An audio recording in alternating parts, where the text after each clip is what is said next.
All right, we're back, and we're joined by Pastor Craig Mitchell. Hello, everyone.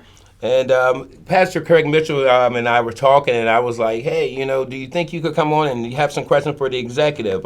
Can you tell them how you know the executive real quick? Oh, yes. I had the distinct honor to working for many years at Bennett Middle with our county executive.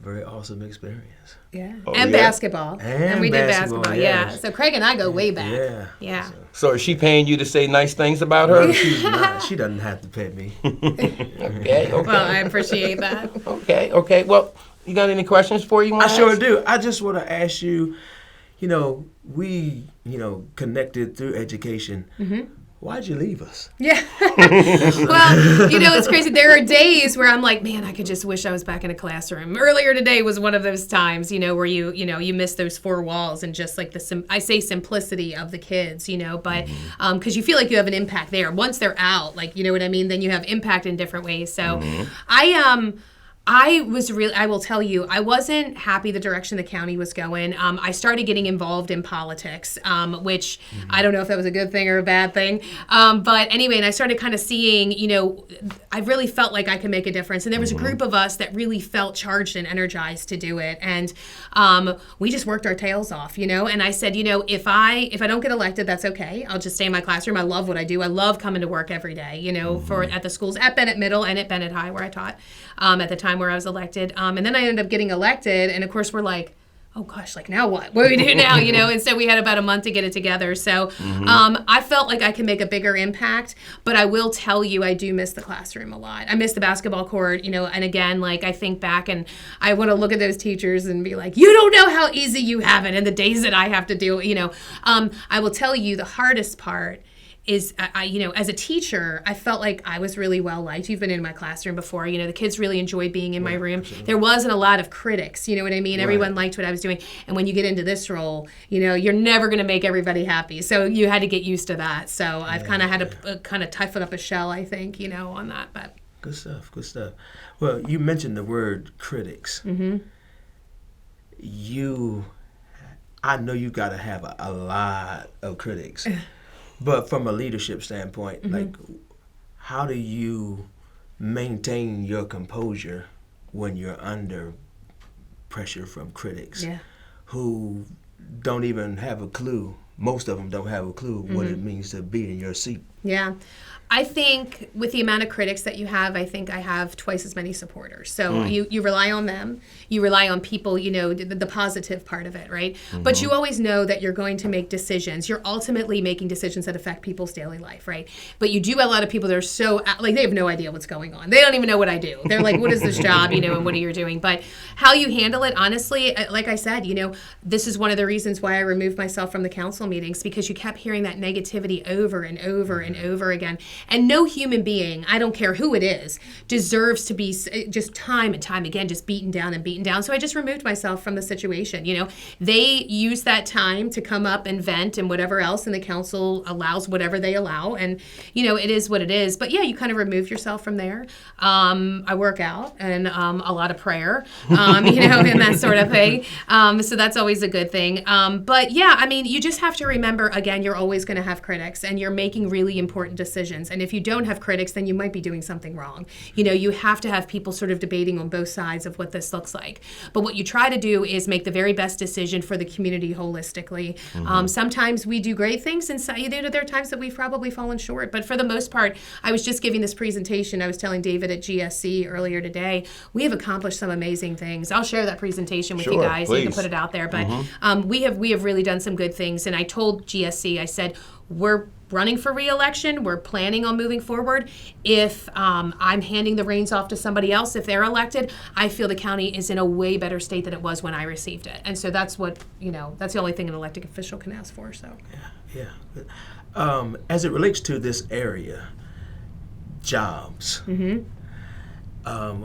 what does the county executive thinking about? What ideas do you have to create the opportunities? Because the issue is that, people are leaving the area for, various, reasons. Especially, I heard a lot lately about better, schooling You know, people are leaving that area, or just not enough jobs that are, you know, able to meet the needs, you know, of people. So how are you addressing those areas to bring opportunities to the area and having those opportunities not just come but stay? Yeah. So first and foremost, I met with a lot of community stakeholders that were really pushing education, and they, you know, giving above maintenance of effort and pushing that 2% or that 2% investment in education. That's the first thing we did, because it starts with kids at school, right? Then the second thing, and you and I know that, the second thing is providing those opportunities. So when I was first elected, an opportunity was brought to me that was risky. It was, and we ended up signing $3.3 million. That was a grant given by Governor Hogan to the Tri-County areas over to SWED, and we started an A&P mechanics school. So providing an opportunity where we're partnering with the state, we partnered with UMES, we partnered with Piedmont. So right now we have our very first class that started August 25th. In 1 year they will be certified A&P mechanics. They can go right to work making $65,000, $70,000 a year right here for Piedmont. Yeah, good stuff. But the other thing that they can do also is they can transfer those hours to UMES and then earn their 4-year degree in aviation if they so wish to do so. So I think it's providing those opportunities, going out and seeking, you know, working with Dave Ryan, who's the head of SWED, Salisbury-Wacomico Economic Development, bringing businesses here. We brought St. John's Properties here, so they're building right in front of the sheriff's office. So bringing, you know, more businesses here and opportunities here. So we're trying those things. We've partnered with the Chamber of Commerce, with GSC, working with those two entities to try to figure out the best way to do just what you're saying. So I think, again, investing in education was super important. You know, I do feel for our school system, because I've tried to explain to people, we don't have an alternative place for kids, right? So there are some kids that have a very difficult time functioning in a regular school setting, and it doesn't matter. We have to teach them. So we also are working with other entities, Kennedy Krieger and things like that, to provide more educational opportunities at the younger age, to be able to do those interventions earlier to make people more successful adults. So. Yeah. Thank you for answering that question. I have one final question. Sure. You know, that I want to ask, because I am an educator. There is a major concern with when you were in the education system, there was a disciplinary issue, but now the increase of violence has entered into the education system. You know, kids are bringing, you know, guns. You know, most recently, you know, a loaded gun, not just a gun. Right. And we know that the county executive office oversees the budget for the Board of Education. Right. What are your thoughts on how we can make our public schools safer? Great Right. question. Yeah, so that is a good question. So I provide kind of a lump sum of money to the Board of Ed. We don't necessarily oversee their budget. They kind of say these are the things that we need to pay out, and you know, this money is going to help us do so, along with state funding and things like that. But actually, due to the event that happened, I know that they are looking at one thing that we're striving for is an SRO at every school. Right now, there's one assigned to each school, but they're kind of shared amongst. So we want to make sure that each school has one, regardless of it being elementary or high school. The other thing that we're also looking at is we may have to look at, it's going to be close to a $1.5 million ask, but you know, metal detectors, you know, in every school, which is really sad that that's where we are in society. But when we have a situation like how we did at Parkside, but I will tell you, I was briefed on everything. The way it was handled was spot on. The student had left. And then came back and was searched right away, because that is the rule. And he literally said that I have this weapon on me. So, so they did exactly what they were supposed to do. So, but you know, I mean, something terrible could have happened. You know, right. So again, looking at how to keep our kids safe. So that's number one. The disciplinary action, that's going to be more so. I mean, that's such a bigger issue. You know, teachers doing their part, following through. You know, with progressive discipline. You know, every teacher I know. And the ones that I know that follow progressive discipline seem to be successful in the classroom. So we need to make sure we're doing that. It's been a couple years since I've been in it, so I'm probably a little out of touch. But you want to make sure you're working with your administration and things like that, and figuring out ways, just to help kids. It's so hard because it goes all the way up to the state. You've got juvenile justice and things like that involved, and we could go on forever with that. Absolutely. But I do think the public safety aspect, I think that there are things that we can do here on that. So Yeah, if I can, if I'm, correct me if I'm wrong here. What is it, like a little shield that you've been given in the classroom if like you have an active shooter? Right. Yeah. In all the schools, I think there are like 27 schools in the county.